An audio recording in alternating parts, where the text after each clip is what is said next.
नमस्कार दोस्तों।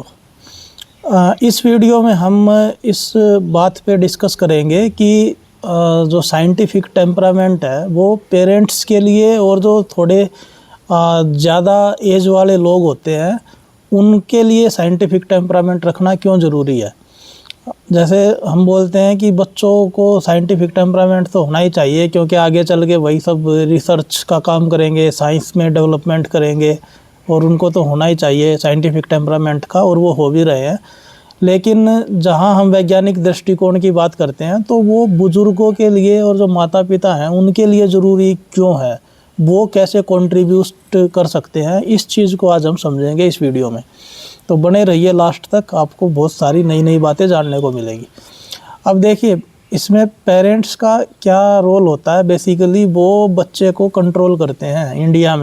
इंडिया में 30-35 साल तक उनको कंट्रोल करते हैं, जब तक उनकी लाइफ सेटल नहीं हो जाती या फिर वो जॉब करना शुरू नहीं कर देते। और उनके इवन कुछ कुछ घरों में तो जहाँ पर उनके बच्चे भी हो जाते हैं, शादी भी हो जाती है, उसके बाद भी वो कंट्रोल करके रखते हैं।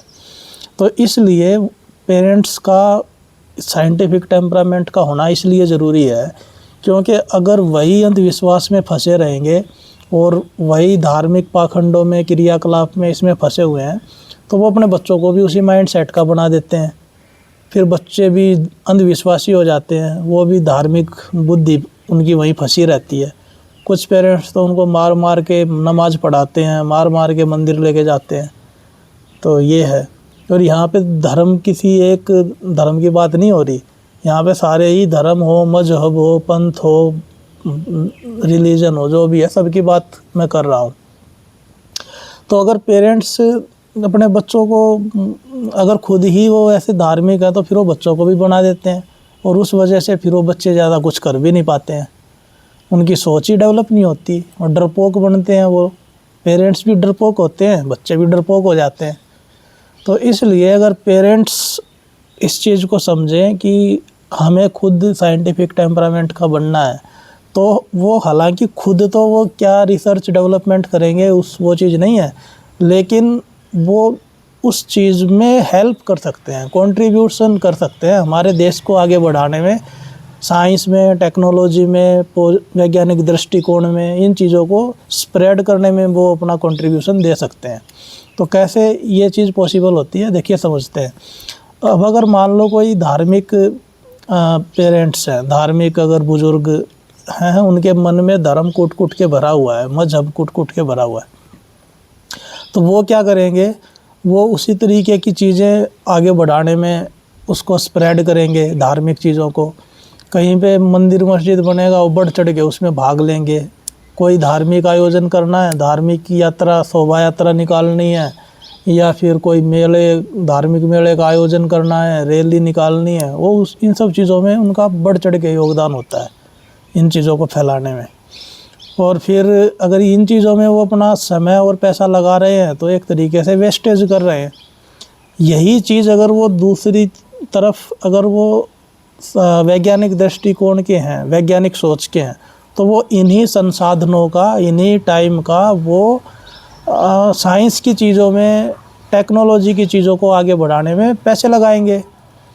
हो सकता है जितना पैसा आप धार्मिक आयोजन में लगा रहे हैं, आप जगराता करा रहे हैं, आप मक्का मदीना के हज करने जा रहे हैं, वो पैसा हो सकता था आप अपने बच्चों की एजुकेशन में लगाते। हो सकता है आप उनको कोई अच्छे खेल खिलाने में उनको योगदान देते, उनकी हेल्थ अच्छी होती, उनका एजुकेशन अच्छी होती। हो सकता है कोई नई लाइब्रेरी बन रही है, वही पैसा आप किसी लाइब्रेरी को बनाने में कंट्रीब्यूशन करते। लेकिन वो तब होता ना जब आपका साइंटिफिक टेम्परामेंट हो, आपका वैज्ञानिक दृष्टिकोण हो, आपकी सोच थोड़ी लंबी हो। आने वाले टाइम में इंडिया जो है वो टेक्नोलॉजी की ही ज़रूरत है, चाहे वो किसी भी फील्ड में हो, चाहे वो एनर्जी सेफ्टी है, फूड सिक्योरिटी है, या फिर हेल्थ है, एजुकेशन है, या फिर साइबर टेक्नोलॉजी है, साइबर वारफेयर है, डिफेंस टेक्नोलॉजी है, मिसाइल टेक्नोलॉजी है, आर्टिफिशियल इंटेलिजेंस है, कंप्यूटर प्रोग्रामिंग है। कितनी भी जो नई नई टेक्नोलॉजी हैं उन सब में आगे रिसर्च डेवलपमेंट की आवश्यकता है। और हमारा रिसर्च डेवलपमेंट इंडिया में क्या हो रहा है, हम जो है वो डेली नए नए बाबा बना लेते हैं, नए नए धार्मिक आयोजन करते हैं, तबलीगी जमात है, ये वाली जमात है, नए गुरुद्वारे बना रहे हैं, नए मंदिर मस्जिद बना रहे हैं। बस यही सब कंट्रीब्यूशन है, नए नए भगवान खोज खोज के ला रहे हैं डेली। ये चीज़ तो हमारे माइंड में भरी हुई है। तो अगर वो पेरेंट्स वाली जो जनरेशन है, अगर उस एज के लोग साइंटिफिक टेम्परामेंट के होते हैं, हालांकि ये बहुत इसमें ज़्यादा मेरी एक्सपेक्टेशन नहीं है, बहुत उस जनरेशन के लोगों को चेंज करना, उनको समझाना उतना आसान नहीं है। उनके मन में भरा हुआ कूट कूट के ये धर्म, अंधविश्वास, पाखंड, और उनको चेंज करने के लिए बोलो तो वो ऐसे डर जाते हैं, बिल्कुल कांप जाते हैं। डरपोक लोग हैं वो सबसे ज़्यादा। उनको इस बात की चिंता है कि 10 साल बाद तुम मरोगे तो तुम्हें स्वर्ग मिलेगा या नर्क मिलेगा। अगर भगवान को मानना छोड़ दिया तो कहीं हम नर्क में ना चले जाएं, वो इस बात से डरते हैं वो। और इस ज़िंदगी में वो नर्क जैसा जीवन जी रहे हैं, उसकी कोई चिंता नहीं है उनको। जो उनकी सोच की वजह से देश जो 100 साल आगे होना चाहिए था, वो 100 साल पीछे चल रहा है।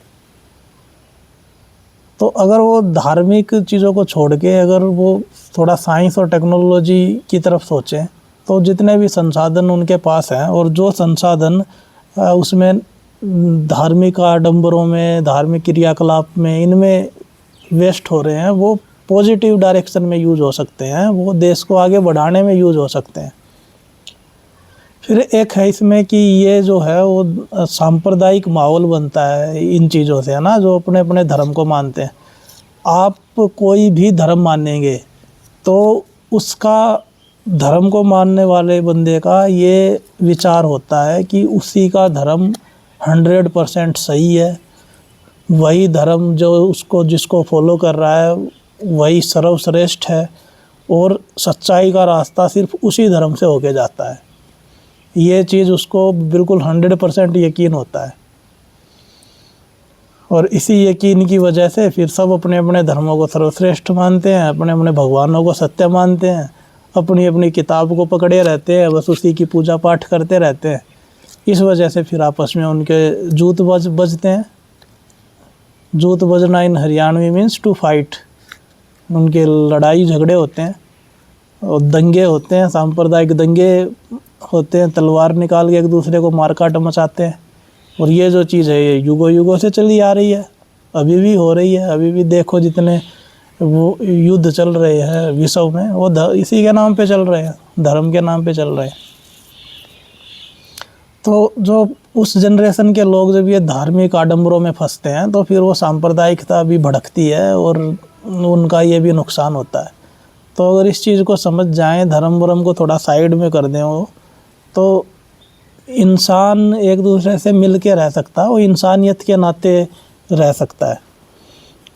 आज के टाइम पे हमें ह्यूमैनिटी की ज़रूरत है, रैशनैलिटी की ज़रूरत है, हमें लॉजिक की ज़रूरत है, हमें मोरालिटी की ज़रूरत है, नैतिकता की ज़रूरत है, इन चीज़ों की ज़रूरत है। हमें धर्म, रिलीजन, सुपरस्टिशन, भूत प्रेत, आत्मा, इन सब की ज़रूरत नहीं है। इनको हटाओ भाई, साइड में हटाओ। इनका कोई प्रूफ नहीं है, कोई एग्जिस्टेंस नहीं है अभी तक, और जिस दिन प्रूफ हो जाएगा उस दिन मान लेना। तो अगर वो ऐसी चीज़ें करते हैं तो आने वाली जनरेशन में भी एक साइंटिफिक टेम्परामेंट डेवलप करते हैं, और अपने बच्चों को अगर वो समझाते हैं इस तरीके से, तो फिर वो आगे उनको एक सपोर्ट मिलता है इस चीज़ में। जैसे सूर्य ग्रहण, चंद्र ग्रहण होते हैं, अब वो क्या है, वो टीवी चैनल चला के बैठ जाएंगे और उसमें वो अंधविश्वास की बातें सुनते रहते हैं कि ये वाला ग्रह, ये वाला नक्षत्र, ये राशि, राहु केतु, ये सब बातें चलती रहती हैं। और फिर खुद भी डरे बैठे रहते हैं, और वो बच्चे सुनते हैं तो बच्चे भी डर जाते हैं। उसी मौके का फ़ायदा आप साइंस की चेतना जगाने के लिए भी तो कर सकते हैं। आप बच्चों को दिखाइए ग्रहण, उनको वैज्ञानिक जो उसका कारण है वो समझाइए कि ये होते क्यों हैं। कोई राहु केतु नाम का राक्षस नहीं खाता उनको, ये सिर्फ जो है वो धरती, चांद, सूर्य एक सीध में जब आते हैं तब होते हैं ये। एक की छाया दूसरे पे पड़ती है, एक ढक लेता है दूसरे को, तो ग्रहण होते हैं। ये चीज़ें ना तो आपको पता है, तो अगर आपको नहीं पता है तो पहले आप सीखिए, फिर उसके बाद जो है बच्चों को सिखाइए। अंधविश्वास वगैरह को मानना बंद कीजिए। ये नींबू मिर्च के टोटके और शादियों में कुंडली दिखा रहे हैं, काली बिल्ली रास्ता काट गई, दही चीनी खा लो, ये सब चीज़ें हटाओ भाई, इनको साइड में, नहीं ज़रूरत है अब इन सब चीज़ों की। तो अगर खुद आप साइंटिफिक टेम्परामेंट के हैं, वैज्ञानिक दृष्टिकोण के हैं, तो आप अपने बच्चों को आज़ादी देंगे, उनको अपना करियर चूज़ करने की स्वतंत्रता देंगे, और उनको अगर किसी ज़रूरत पड़ेगी किसी भी आगे एक्सपेरिमेंट करने में, कोई करियर चूज़ करने में, तो उनको आप सपोर्ट भी करेंगे। तो इसलिए हमारी जो बड़ी बूढ़ी जनरेशन है, जो पेरेंट्स वाली जनरेशन है, उनको वैज्ञानिक दृष्टिकोण, वैज्ञानिक चेतना रखने की सबसे ज़्यादा ज़रूरत है। अगर नहीं रखोगे तो फिर उसके दुष्परिणाम हैं वो भुगतने पड़ेंगे, भुगत भी रहा है हमारा देश। तो ये मेरा मैसेज था। बाकी आप क्या सोचते हैं इस टॉपिक के बारे में, आप बताइए कमेंट सेक्शन में, स्वागत है आपके विचारों का। और किसी नए टॉपिक पे चाहते हैं आप वीडियो, तो कमेंट सेक्शन में लिख दें, हम उसको भी इंक्लूड करेंगे। बाकी तब तक के लिए लाइक शेयर सब्सक्राइब, नमस्कार।